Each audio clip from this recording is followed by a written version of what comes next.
Janabheri news కి స్వాగతం. ముందుగా హెడ్లైన్స్ చూద్దాం.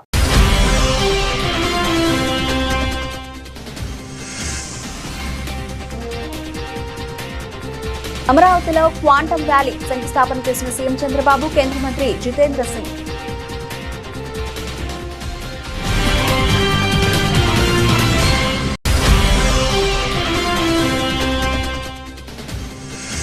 శ్రీశైల మహాశివరాత్రి బ్రహ్మోత్సవాలకు మంత్రి నారా లోకేష్ కు ఆహ్వానం.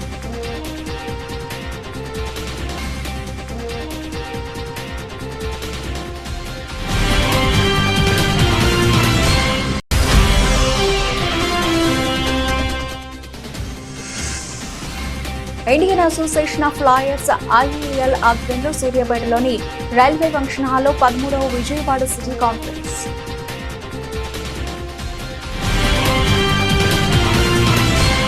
ఏపీ రాజధాని అమరావతి ప్రపంచ స్థాయి క్వాంటమ్ టెక్నాలజీ కేంద్రంగా రూపుదిద్దుకునే దిశగా ముఖ్యమంత్రి నారా చంద్రబాబు నాయుడు చరిత్రాత్మక ముందడుగు వేశారు. శనివారం తూళ్లూరు మండలం ఉద్దండరాయునిపాలెంలో అమరావతి క్వాంటమ్ వ్యాలీ భవన నిర్మాణానికి పునాది రాయపడింది. కేంద్ర శాస్త్ర సాంకేతిక శాఖ మంత్రి జితేంద్ర సింగ్ తో కలిసి ముఖ్యమంత్రి చంద్రబాబు శంకుస్థాపన కార్యక్రమంలో పాల్గొన్నారు. ప్రపంచ క్వాంటమ్ టెక్నాలజీ రంగంలో ఏపీని అగ్రగామిగా నిలపాలనే లక్ష్యంతో రూపొందించిన ఈ అమరావతి క్వాంటమ్ వ్యాలీ ప్రాజెక్టు రాష్ట్రానికి, దేశానికి మైలురాయిగా నిలవనుంది.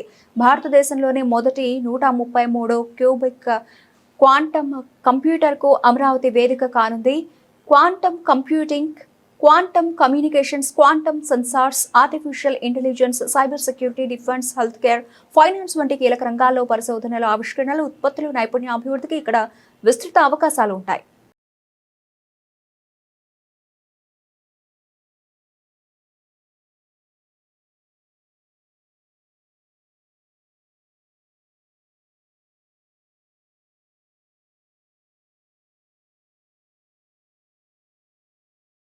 ప్రాథమిక హక్కుల ఉల్లంఘన అయినా, పౌర హక్కుల ఉల్లంఘన అయినా, వ్యక్తిగత హక్కుల ఉల్లంఘన అయినా లేదా నేర సంబంధిత హక్కుల ఉల్లంఘన అయినా న్యాయం కోసం పోరాటం చేయడమే న్యాయవాదుల పాత్ర అని పూర్వపు హైకోర్టు న్యాయమూర్తి జస్టిస్ యు దుర్గాప్రసాద్ వెల్లడించారు. న్యాయవాద వృత్తి ఉన్నతమైనదని, దీనికి సాటి మరొకటి వృత్తి లేదని స్పష్టం చేశారు. Indian association of lawyers IAL ఆధ్వర్యంలో సూర్యాపేటలోని రైల్వే ఫంక్షన్ హాల్లో 13వ విజయవాడ సిటీ కాన్ఫరెన్స్ జరిగింది.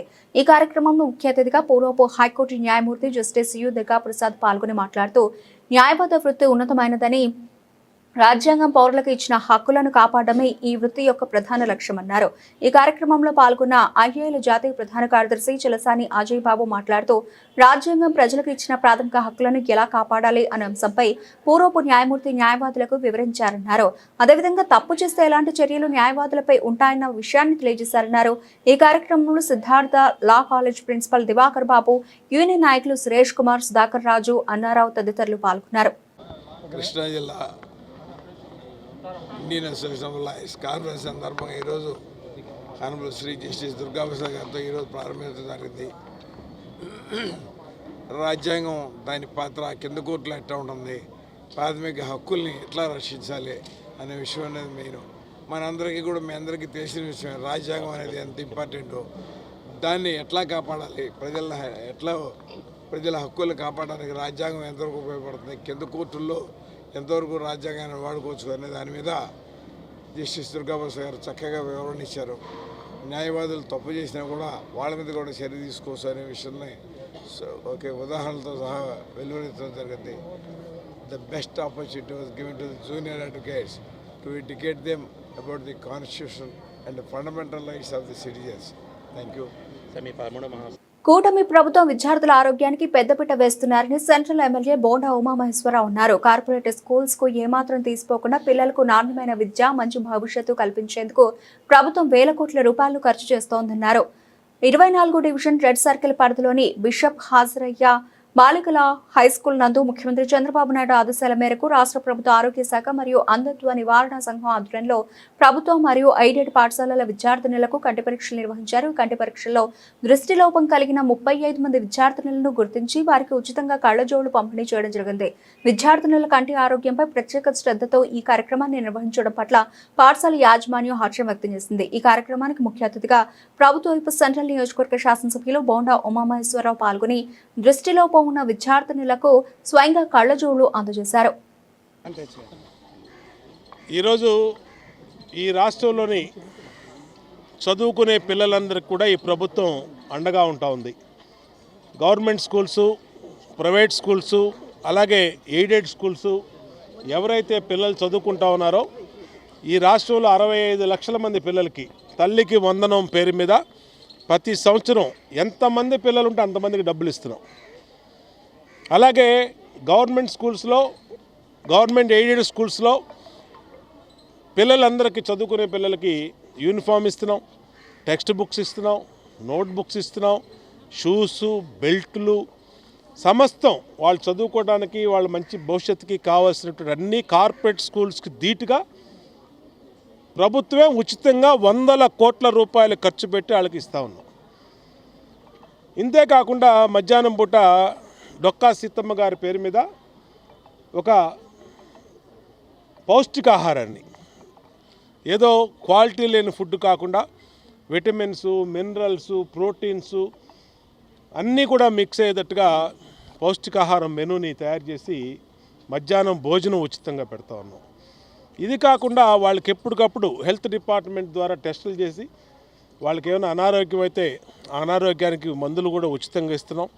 అలాగే ముఖ్యంగా ఇవాళ ఐ క్యాంపు మా ఆప్థమాలజిస్టులు, డాక్టర్లు, గవర్నమెంట్ డాక్టర్లు వాళ్ళందరినీ పెట్టి పిల్లలందరూ ఐ విజిబిలిటీని టెస్ట్ చేసి వాళ్ళందరికీ ఉచితంగా కళ్ళజోళ్ళు గవర్నమెంట్ స్కూల్స్లో, ఎయిడెడ్ స్కూల్స్లో ఎంతమంది ఎన్ని కోట్ల రూపాయలు ఖర్చైనా విద్యాశాఖ మంత్రి నారా లోకేష్ గారి ఆధ్వర్యంలో, గౌరవ ముఖ్యమంత్రి చంద్రబాబు గారి ఆధ్వర్యంలో అన్ని రకాలుగా కూడా పిల్లలకు అండగా ఉండటం మాకు చాలా సంతోషం. 2014-2019లో అప్పుడు ఇంకా మెరుగైగా పిల్లలందరికీ సైకిల్ కూడా ఇచ్చాం. తర్వాత 5 సంవత్సరాలు పిల్లలందరూ కూడా నరకం చూశారు. గవర్నమెంట్ స్కూల్స్లో, ఎయిడెడ్ స్కూల్లో చదువుకు పిల్లల్ని పట్టించుకున్న నాదుడే లేకుండా పోయాడు. మళ్ళా 2024లో చంద్రబాబు నాయుడు గారు ముఖ్యమంత్రి అయినాక ఇవాళ స్కూల్స్కి పూర్వ వైభవం వచ్చింది. పిల్లల భవిష్యత్తు కోసం జిల్లా వైద్య శాఖ వారి ఆధ్వర్యంలో ఎంతో పేరు ప్రఖ్యాతున్నటువంటి బెసపదరయ్య స్కూల్లో దృష్టి లోపం ఉన్నటువంటి చిన్నారులకు పరీక్షలు నిర్వహించి మరి సుమారుగా 30-40 మంది ఈ కళాశాల విద్యార్థులకు ఉచితంగా కళ్ళజోళ్ళ పంపిణీ కార్యక్రమాన్ని జిల్లా వైద్య శాఖ తెలుగుదేశం ప్రభుత్వం, కూటమి ప్రభుత్వం ఆధ్వర్యంలో ఏర్పాటు చేయడం జరిగింది. మరి ఈ కార్యక్రమం మన స్థానిక శాసనసభ్యులు ఎంతో సహృదయం కలిగినటువంటి వ్యక్తి, పిలిస్తే పలికే నాయకుడు, పేద ప్రజల ఆశాజ్యోతి అన్న బోండా ఉమేశ్వరరావు గారి చేతుల మీదుగా ఈ కళ్ళజోళ్ళ పంపిణీ కార్యక్రమం నిర్వహించుకోవడం జరిగింది. మరి ప్రభుత్వం, కూటమి ప్రభుత్వం మున్సిపల్ స్కూల్స్లో, ప్రభుత్వ పాఠశాలల్లో బుక్స్ ఇస్తున్నాము, బ్యాగులు ఇస్తున్నాము, టైలు ఇస్తున్నాము, బూట్లు ఇస్తున్నాము, మధ్యాహ్నం భోజన పథకాలను కూడా ఏర్పాటు చేసాము.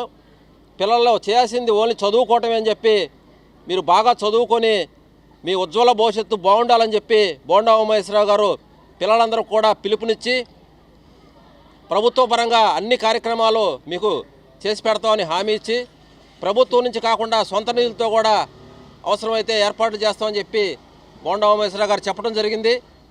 మరి పిల్లలందరూ కూడా మరి ఎంతో సంతోషంగా ఈ కార్యక్రమంలో పాల్గొన్నారు. కళాశాల యాజమాన్యం కూడా మరి చక్కగా ఈ ఏర్పాట్లన్నీ ఏర్పాటు చేసి ఈ కార్యక్రమాన్ని ప్రిన్సిపాల్ గారు కానీ, టీచర్స్ కానీ ఎంతో సమన్వయంతో, జిల్లా అధికారులు కానీ ఎంతో సమన్వయంతో నిర్వహించారు. మరి బోండా ఉమా గారి పిలుపు మేరకు పిల్లలందరూ కూడా బాగా చదువుకోవాలని 15 ఏళ్ల క్రితం కిడ్నీ ట్రాన్స్ప్లాంటేషన్ అయిన వ్యక్తికి ఎడమ మోచేయి రక్తనాళం 13.5 సెంటీమీటర్ ఉబ్బి ప్రమాదకరంగా ఉండడంతో ఆపరేషన్ చేసి విజయవంతంగా ఉబ్బిన రక్తనాళం తొలగించామని Harsha vascular centre chief consultant vascular and endovascular surgeon doctor Sriharsha Guttikonda తెలిపారు. రక్తనాళం ముట్టుకున్నా పగిలితే ప్రాణానికి ప్రమాదం అని, తీసే క్రమంలో నరం ఏమైనా దెబ్బతింటే చెయ్యి పడిపోతుందన్నారు. అత్యవసర పరిస్థితిలో 2 గంటల సేపు ఆపరేషన్ చేసి నరం ఎక్కడా దెబ్బతినకుండా ఉబ్బిన రక్తనాళం బయటకు తీశామన్నారు. ఆపరేషన్ చేసి నేటికి 3వ రోజని చేతి కదలికలు మామూలుగా ఉన్నాయని అన్నారు. విజయవాడ సూర్యాపేటలోని హర్ష వాస్కులర్ సెంటర్లో నిర్వహించిన విలేకరుల సమావేశంలో ఆసుపత్రి chief consultant vascular and endovascular surgeon doctor Sriharsha Guttikonda మాట్లాడారు. 45 ఏళ్ల విక్రమ్ కుమార్ జైన్ కు కిడ్నీ ట్రాన్స్ప్లాంటేషన్ సర్జరీ 15 ఏళ్ల క్రితం చేశారని, 11 ఏళ్ల క్రితం ఎడమ చేతికి ఉన్న ఫిస్టులాను మూసేశారన్నారు. ఈ 10 ఏళ్ల క్రమంలో రక్తనాళం బుడగలాగా ఉబ్బడం మొదలైందన్నారు. అది అలాగే వదిలేస్తే బుడగ పెరిగి పెరిగి చిట్లి రక్తం బయటకు వస్తే ప్రాణానికి చేతికి ప్రమాదం అన్నారు. 12 నుంచి 13 సెంటీమీటర్లు రక్తనాళం బుడగలా ఉబ్బడం రికార్డెడ్ సైజు అని విక్రమ్ కుమార్ జైన్ కు రక్తనాళం 13.5 సెంటీమీటర్లు ఇంటూ 7 సెంటీమీటర్ల సైజు అని, చేతిలో 30 నుంచి 40% రక్తనాళం ఉబ్బిపోయి ఆసుపత్రికి వచ్చారన్నారు. రక్తనాళం ముట్టుకున్నా కూడా పగిలితే ప్రాణానికి ప్రమాదం అని చెప్పారు. తీసే క్రమంలో నరం ఏమైనా దెబ్బతింటే చేయి పడిపోతుందన్నారు. అత్యవసర పరిస్థితిలో 2 గంటల సేపు ఆపరేషన్ చేసి నరం ఎక్కడ దెబ్బతినకుండా ఉబ్బిన రక్తనాళం బయటకు తీసామన్నారు. ఆపరేషన్ చేసి నేటికి 3వ రోజునే చేతి కదలికలు మామూలుగా ఉన్నాయని అన్నారు. అందరికీ నమస్కారం అండి. నా పేరు doctor Sriharsha Guttukonda, vascular and endovascular surgeon, Harsha vascular సెంటర్లో చీఫ్ కన్సల్టెంట్గా 10 ఏళ్ళ నుంచి ప్రాక్టీస్ చేస్తున్నాం విజయవాడలో. ఈవేళ ఎందుకు పిలిపించారంటే అందరినీ, ఇక్కడ మన దగ్గర మనతో పాటు కూర్చున్న ఆయన పేరు విక్రమ్ కుమార్ జైన్, 40 సంవత్సరాలు. ఈయనకి renal transplant, kidney transplant surgery 15 ఏళ్ల క్రితం చెన్నైలో చేయడం జరిగింది. ఆ తర్వాత ఫిస్టులా అనే ఆపరేషన్ డయాలసిస్ కోసం చేస్తారు. కానీ 11 సంవత్సరాలు అంటే ట్రాన్స్ప్లాంట్ అయిపోయిన తర్వాత డయాలసిస్ అవసరం ఉండదు కాబట్టి ఆ ఫిస్టులాని 11 ఏళ్ల క్రితం మూసేశారు. చేతికి, ఈ లెఫ్ట్ హ్యాండ్ చేతికి ఈ భాగంలో ఆ ఫిస్టులాని మూసేస్తారు. మూసేయగా ఈ మళ్ళీ ఈ 10 ఏళ్ల క్రమంలో నిదానంగా ఆ రక్తనాళం ఉబ్బటం మొదలైంది. మామూలుగా రక్తనాళం అనేది ట్యూబులర్ ఆకారంలో సన్నగా గొట్టంలాగా ఉంటుంది. ఈ పర్టికులర్ దాని పేరు ఎన్యూరిజం అంటారు. అంటే రక్తనాళం బుడగలాగా ఉబ్బటం మొదలవుతుంది. దీని ప్రమాదం ఏంటి అంటే, ఆ బుడగలాగా పెరిగి పెరిగి పెరిగి చిట్లి రక్తం బయటకు వచ్చిందంటే ప్రాణానికి, దాంతోపాటు చేతికి, రెండింటికి ప్రమాదమే. సో ఇప్పుడు వరకు చేసిన కేసుల్లో మేము ఈ ఎక్స్పీరియన్స్లో కానీ మొత్తం లిటరేచర్లో కానీ చూసిన దాంట్లో, ఇలా డయాలసిస్ చేయించుకుని 4 ఏళ్ల తర్వాత 5 ఏళ్ల తర్వాత 12 నుంచి 13 సెంటీమీటర్ల ఎన్యూరిజం అంటే బుడగలాగా రక్తనాళం ఉబ్బటం అనేది ఇప్పుడు వరకు రికార్డెడ్ సైజు. ఈవేళ మేము ఈయనకి చేసిన size 13.5 centimeters into 7 centimeters size. అంటే చేతిలో 30 to 40% భాగం ఈ ఎల్బో అంతా కూడా రక్తనాళం ఉబ్బిపోయి వచ్చారు. సో దీని గురించి ఫస్ట్ చాలా రకాలు, ఎందుకంటే ఈ రక్తనాళం ఆపరేషన్ చేయటం అంటే ముట్టుకున్న పగిలితే ప్రాణానికి ప్రమాదం. తీసే క్రమంలో నరం ఏమన్నా డ్యామేజ్ అయిందంటే చేయి పడిపోద్ది. పైగా ట్రాన్స్ప్లాంట్ చేయటం వల్ల అన్ని రకాల మందులు వాడలేము. సో అత్యవసర పరిస్థితుల్లో ఆపరేషన్ చేయడం జరిగింది. సో 2 గంటల సేపు దీర్ఘంగా ఆపరేషన్ చేస్తూ దాన్ని ఇన్ టోటల్ ఎక్కడా ఇబ్బంది లేకుండా, పగలకుండా, అలాగే దాంతోపాటు నర్వ్ కూడా డ్యామేజ్ అవ్వకుండా, చుట్టూ ఒక మీడియం నర్వ్ అని ఉంటుంది, అంటే చేతికి మొత్తం ఆయువు అంతా దాంట్లోనే ఉంటుంది, దాన్ని కూడా సపరేట్ చేసుకుంటూ మొత్తం ఈ 12.5 సెంటీమీటర్ల ఎన్యూరిజం అంటే రక్తనాళం బుడగలాగా ఉబ్బిన రక్తనాళాన్ని బయటికి తీయడం జరిగింది. సో ఇప్పుడు ఈవేళ ఆపరేషన్ చేసి ఇది 3వ రోజు. పేషెంట్కి మొత్తం హ్యాండ్ మూమెంట్స్ అన్నీ నార్మల్గానే ఉన్నాయి, అంతా ఫంక్షనింగ్ అంతా నార్మల్గానే ఉంది. ఈ తీసిన కణితిని కానీ రక్తనాళాన్ని దాన్ని కూడా పరీక్షకు పంపించడం జరిగింది. దీని రిపోర్ట్ని బేస్ చేసుకుని ఫర్దర్గా ట్రీట్మెంట్ ఏం చేయాలో చేయడం జరుగుతుంది. కానీ ఇటువంటి సైజు ఇంత దీర్ఘకాలం తర్వాత ఇంత బుడగలాగా ఉబ్బటం అనేది చాలా అరుదు. ఇప్పుడు వరకు మొత్తం లిటరేచర్లో మేము చదువుకుని చూసుకుంటే మొత్తం అంతా కూడా ఇప్పుడు దాకా 3 నుంచి 4 కేసులు మాత్రమే లిటరేచర్లో కూడా ఉన్నాయి. అందులో కూడా 13 సెంటీమీటర్లు 10 సెంటీమీటర్లు ఇమీడియట్గా వచ్చినాయి. 11 సంవత్సరాల తర్వాత రాలా. ఆ ఫిస్టులా వల్ల వచ్చిన కాంప్లికేషన్ వల్ల అవనివ్వండి, లేకపోతే జెనెటికల్గా రక్తనాళాలు వీక్గా ఉండనివ్వండి, లేకపోతే ఏమవుతుందంటే వీళ్ళు వాడే మందులు ట్రాన్స్ప్లాంట్ అయిన తర్వాత ఇమ్యూనోసప్రెసెంట్స్ వాడతారు, దానివల్ల కూడా రక్తనాళాలు వీక్ అవటం మొదలవుతుంది. ఈ అన్ని కారణాల వల్ల ఆ రక్తనాళాలు అలా ఉబ్బటం జరిగింది.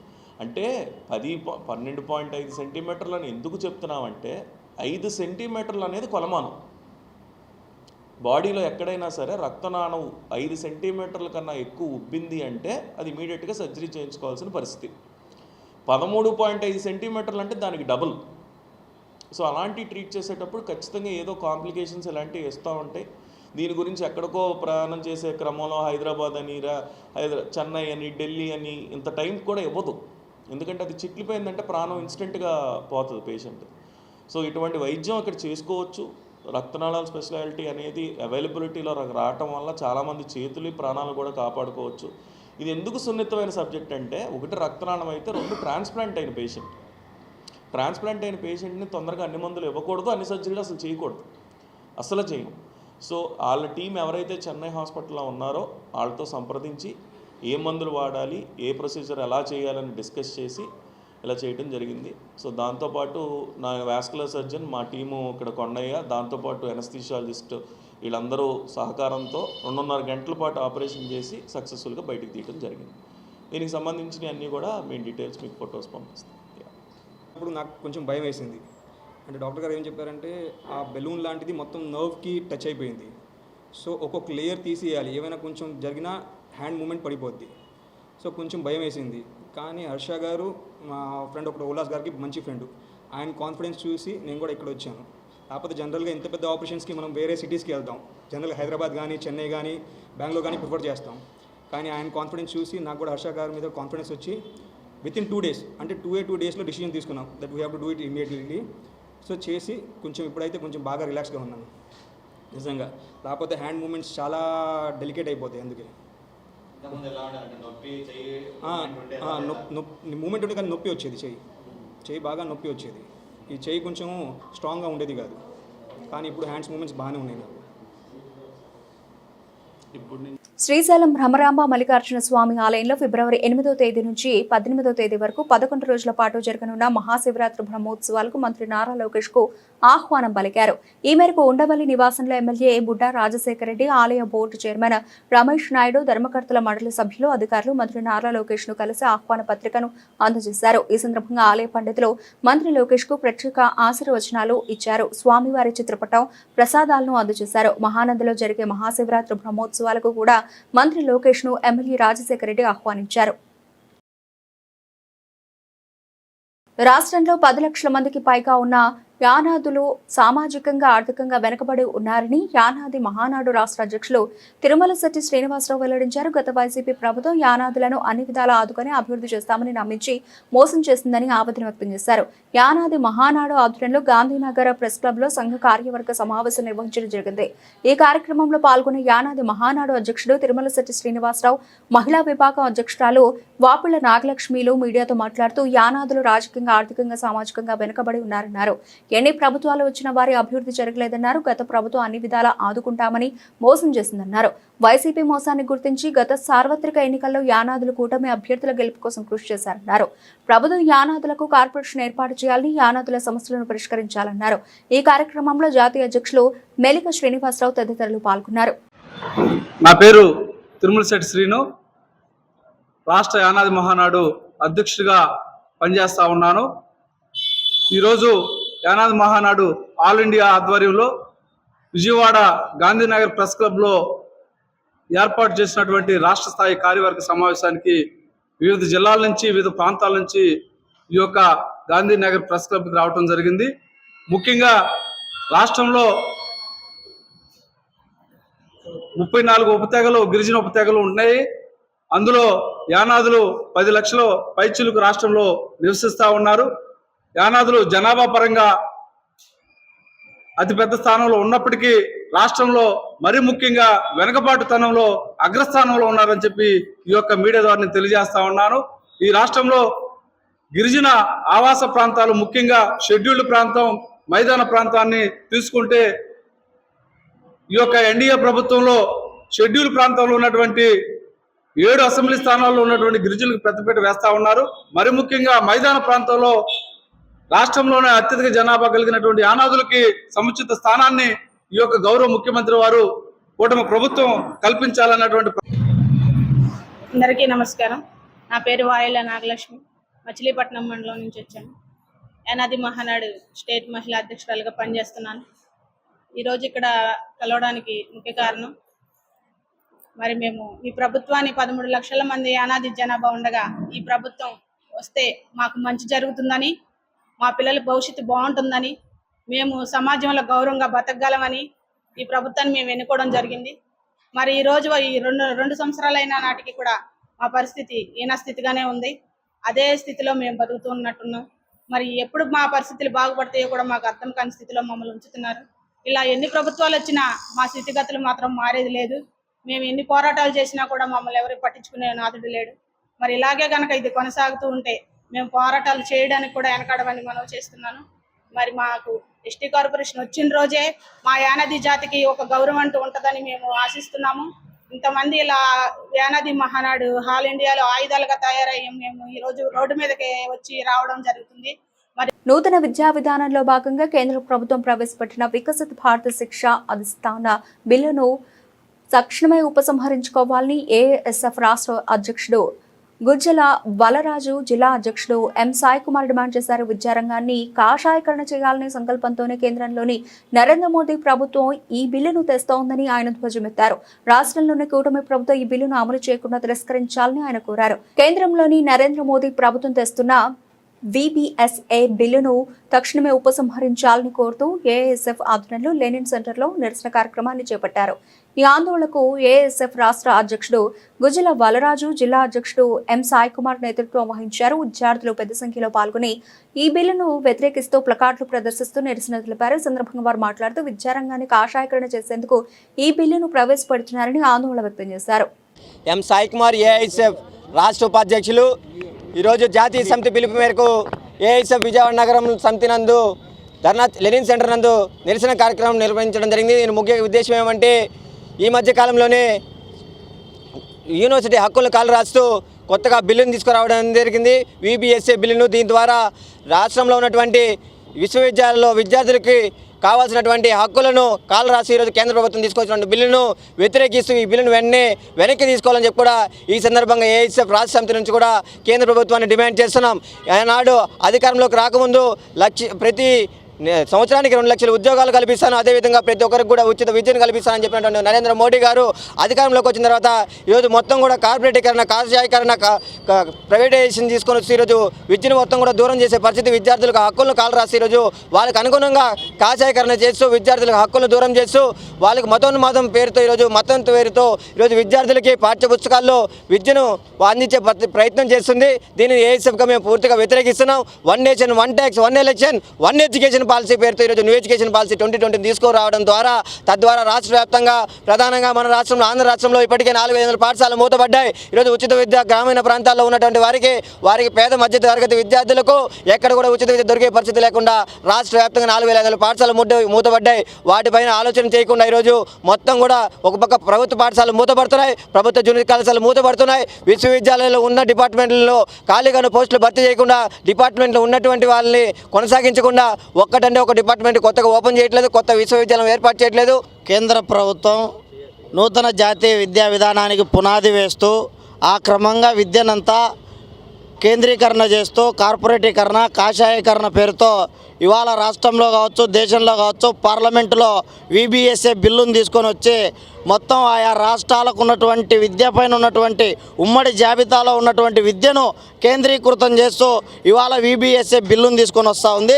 దీన్ని ఆల్ ఇండియా స్టూడెంట్ ఫెడరేషన్ AISFగా తీవ్రంగా వ్యతిరేకిస్తూ ఉన్నాం.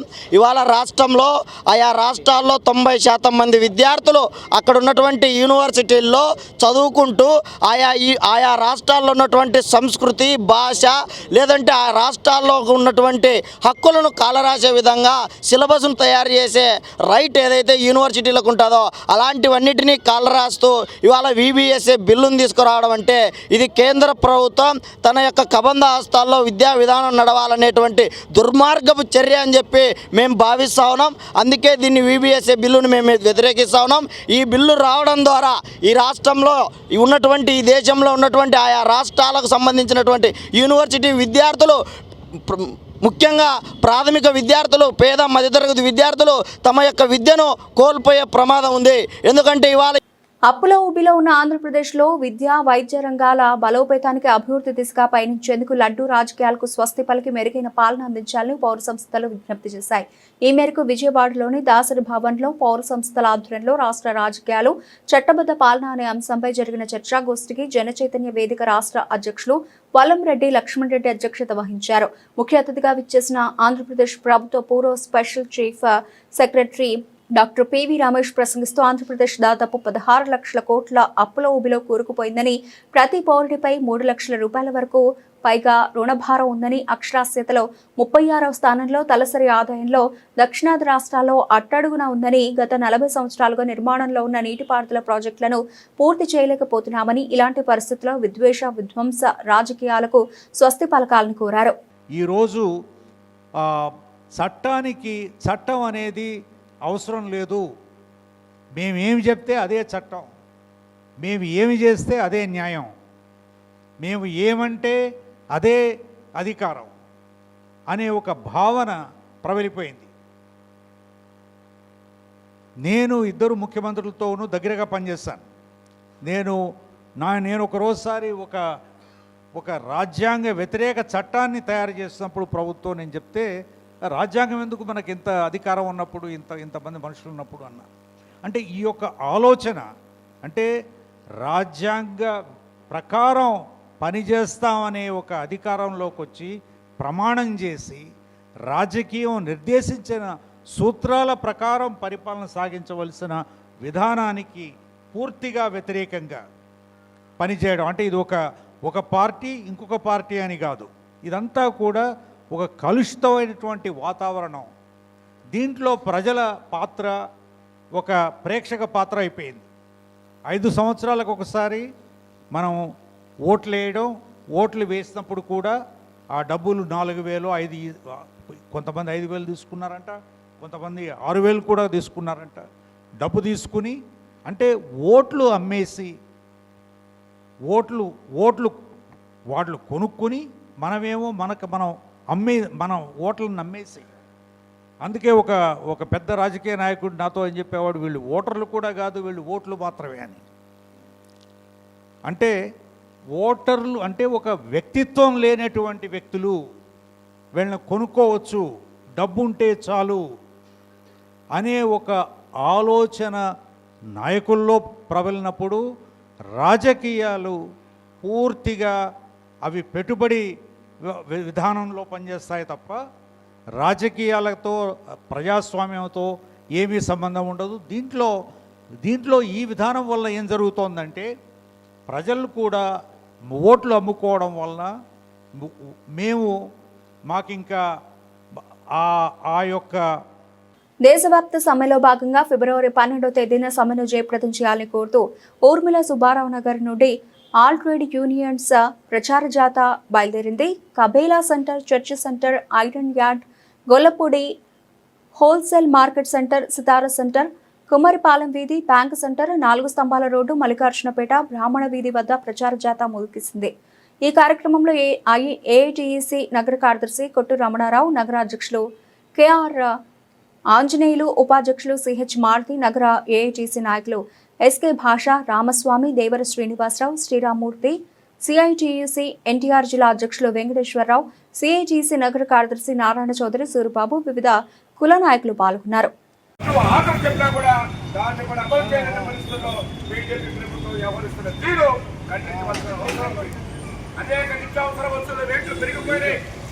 అనేక కార్మిక వ్యతిరేక చట్టాలను తీసుకొచ్చి కార్మికుల అనగారిక పద్ధతిలోని కేంద్ర ప్రభుత్వం వ్యవహరిస్తున్న తీరు చేస్తున్నారు. ఇవాళ కార్మికులు ఒక్క రోజు ఆగిపోతే మొత్తం స్తంభించబోతే కార్మిక శక్తిని చాలా తక్కువ వేస్తారు. కనుకనే ఈ చట్టాలన్నింటినీ కూడా రద్దు చేసిన చట్టాలు అమలు చేయాలని, కనీస వేతన చట్టం అమలు చేయాలని, అలాగే ఉపాధి హామీ దాన్ని ప్రభుత్వమే నిర్వహించాలి, ఆ పథకాన్ని ప్రభుత్వమే నిర్వహించాలని చెప్పి తెలియజేస్తూ అనేకమైన సమస్యల మీద ఇవాళ మనం ఇక్కడ ప్రదర్శన బహిరంగ సభలు నిర్వహించబోతున్నాం. రేపు 12వ తారీఖున బ్రహ్మాండమైన ప్రదర్శన జరగబోతుంది. అందులో కార్మికులు, కష్టజీవులు, ప్రజానీకం, అలాగే కార్మిక యాజమాన్యం కూడా దీని సంఘీభావం తెలియపరచాల్సిన అవసరం ఉంది. ఆ సంఘీభావం తెలియపరచడం ద్వారా కార్మికులు ఈ ప్రదర్శనలు నిర్వహించడం ద్వారా రేపు ప్రభుత్వానికి మొత్తం కూడా ఒక హెచ్చరిక చెప్తుంది. ఈ సమ్మె అంటే ఏ జిల్లాకో ఏ రాష్ట్రానికో సంబంధించింది కాదు, దేశవ్యాప్త సమ్మె. దేశవ్యాప్తంలో అన్ని రాష్ట్రాల్లో కూడా ఇది అట్టడుగులు ఉడికిపోయే పద్ధతుల ప్రజానీకం రోజుల మీద రాబోతున్నారు. ఆ రాబోతున్న సంగతిని ఈ ప్రభుత్వానికి అంకుశతో కూర్చి ప్రభుత్వాన్ని మేలుకొల్పాల్సిన అవసరం ఉంది. తద్వారా మనకు కార్మిక చట్టాన్ని మనకున్న అవస్థను పరిస్థితులన్నింటినీ కూడా మనం నెరవేర్చుకోవడానికి పోరాటం చేస్తే ఏ సమస్య పరిష్కారం కాదు.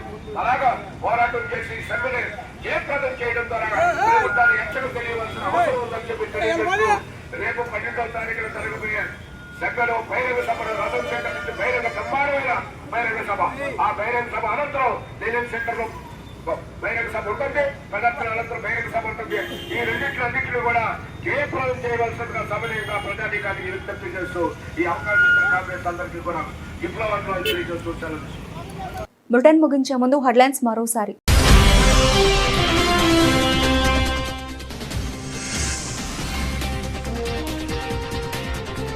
అమరావతిలో క్వాంటమ్ వ్యాలీ శంకుస్థాపన చేసిన సీఎం చంద్రబాబు, కేంద్ర మంత్రి Jitendra Singh.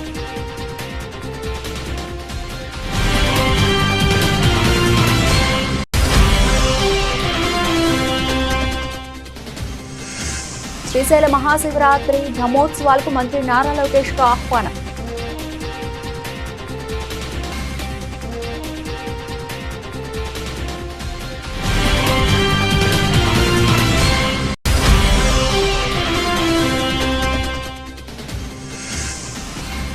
Indian association of lawyers IAL ఆధ్వర్యంలో సూర్యాపేటలోని రైల్వే ఫంక్షన్ హాల్లో 13వ విజయవాడ సిటీ కాన్ఫరెన్స్.